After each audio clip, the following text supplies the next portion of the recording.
ಸುಮ್ಮನೆ ಮಾತನಾಡ್ತಾರೆ ಸರ್ಕಾರ ಸೇವೆಗೆ ಲಂಚ ಪಂಚ ಅಂತೇಳಿ. ಇವತ್ತು 1,000 ಉದ್ಯೋಗ ನೇಮಕಾತಿ ಆದ್ರೂ ಇದರಲ್ಲಿ ಒಂದು ಡಿಸ್ಪ್ಯೂಟ್ ಇಲ್ಲ, ಒಂದು ಕೋರ್ಟ್ ಕೇಸ್ ಇಲ್ಲ, ಇಲ್ಲಿವರೆಗೆ ಒಂದು ತಕರಾರು ಇಲ್ಲದೆ ಪಾರದರ್ಶಕವಾಗಿ ನೇಮಕಾತಿಯನ್ನ ನಾವು ಮಾಡಿದ್ದೇವೆ. ಇದರಲ್ಲಿ ಪರೀಕ್ಷೆ ಕರ್ನಾಟಕದ ಹಿಸ್ಟ್ರಿಯಲ್ಲಿ ಇಷ್ಟು ಪರೀಕ್ಷೆ ಬರೆದವರು ಉದಾಹರಣೆನೇ ಇಲ್ಲ. ಹೈಯೆಸ್ಟ್ ಎಕ್ಸಾಮಿನೇಷನ್ ಬರೆದಂತಹದ್ದು ಕೆಇಎ ಹಿಸ್ಟ್ರಿಯಲ್ಲಿ ಇವತ್ತು ನಾವು ಒಂದು ಕಡೆನೂ ಕೂಡ ಮ್ಯಾಲ್ ಪ್ರಾಕ್ಟೀಸ್ ಅನ್ನೋ ಒಂದು ಕಂಪ್ಲೇಂಟ್ ಇಲ್ಲದೆ ನಮ್ಮ ಜಿಲ್ಲಾಧಿಕಾರಿಗಳು ಪೊಲೀಸ್ ಅವರ ಸಹಕಾರದಿಂದ ಎಲ್ಲೂ ಕೂಡ ಪರೀಕ್ಷೆಯಲ್ಲೂ ತಪ್ಪಾಗದ ಹಾಗೆ ನಾವು ಇದನ್ನ ನಿರ್ವಹಣೆಯನ್ನ ಮಾಡಿದ್ದೇವೆ ಅನ್ನೋದು ಒಂದು ಸಾಧನೆ ಅಂತ ನಾನು ಹೇಳಲಿಕ್ಕೆ ಬಯಸ್ತೇನೆ. ಈ 1,000 ಜನ ತಾವು ಇವತ್ತು ಏನು ಆಯ್ಕೆ ಆಗಿದ್ದೀರಾ, ನಿಮ್ಗೆ ಇನ್ನೊಂದು ರಾಜ್ಯದಲ್ಲಿ ಅರ್ಜಿ ಸಲ್ಲಿಸಿದವರು 6,33,916.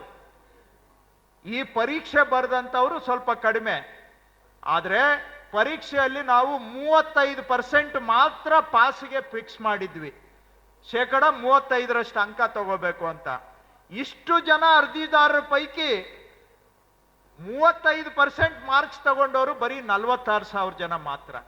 ಈ ಕಟ್ಟಡದ ಮೇಲೆ ಬರ್ದಿದ್ದಾರೆ, ಎಷ್ಟು ಜನ ನೋಡಿದಿರ, ಏನ್ ಬರ್ದಿದ್ದಾರೆ? ಯಾರಾದ್ರೂ ನೋಡಿ ಕೈ ಎತ್ತಿ ನೋಡಿದ್ರೆ?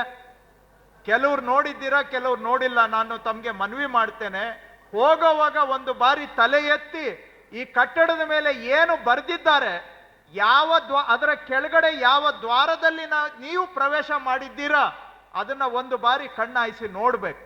ಆದ್ರೆ ಕೆಳಗಡೆ ನೀವು ಹೆಜ್ಜೆ ಇಡಬೇಕು ಅಂತ ನಾನು ನಿಮ್ಗೆ ಇಲ್ಲಿ ಕರೆದಿದ್ದೇನೆ. ಮೇಲೆ ಏನ್ ಬರ್ದಿದ್ದಾರೆ? ಸರ್ಕಾರದ ಕೆಲಸ ದೇವರ ಕೆಲಸ, ಸರ್ಕಾರದ ಕೆಲಸ ದೇವರ ಕೆಲಸ. ನಮ್ಮ ಸರ್ಕಾರ ಏನ್ ಘೋಷಣೆ ಮಾಡಿದೆ? ಕಾಯಕವೇ ಕೈಲಾಸ ಅಂತ ನಾವು ಘೋಷಣೆ ಮಾಡಿದ್ದೇವೆ. ನಮ್ಮ ಸರ್ಕಾರದ ಧ್ಯೇಯ ಸಿದ್ದರಾಮಯ್ಯನವರು ಘೋಷಣೆ ಮಾಡಿದ್ದಾರೆ, ಕಾಯಕವೇ ಕೈಲಾಸ. ಆ ಕಾಯಕವೇ ಕೈಲಾಸ ಅನ್ನೋದನ್ನ ಕೆಂಗಲ್ ಹನುಮಂತಯ್ಯನವರು ಸರ್ಕಾರದ ಕೆಲಸ ದೇವ್ರ ಕೆಲಸ ಅಂತ ಬರೆದಿದ್ದಾರೆ. ನಿಮ್ಗೆ ಯಾವುದೇ ದೇವ್ರು ಇರಬಹುದು, ಯಾವುದೇ ಧರ್ಮ ಇರಬಹುದು, ನೀವು ಯಾವುದೇ ಜಾತಿ ಇರಬಹುದು, ಅದನ್ನ ನಿಮ್ಮ ಮನಸ್ಸಲ್ಲಿ ಇಟ್ಕೊಳ್ಳಿ, ನಿಮ್ಮ ಮನೆಯಲ್ಲಿ ಇಟ್ಕೊಳ್ಳಿ. ಆದ್ರೆ ಸರ್ಕಾರದ ಕೆಲಸ ಮಾಡುವಾಗ ಜನಗಳ ಕೆಲಸನೇ ದೇವರ ಕೆಲಸ ಅಂತ ತಿಳ್ಕೋಬೇಕು ತಾವು.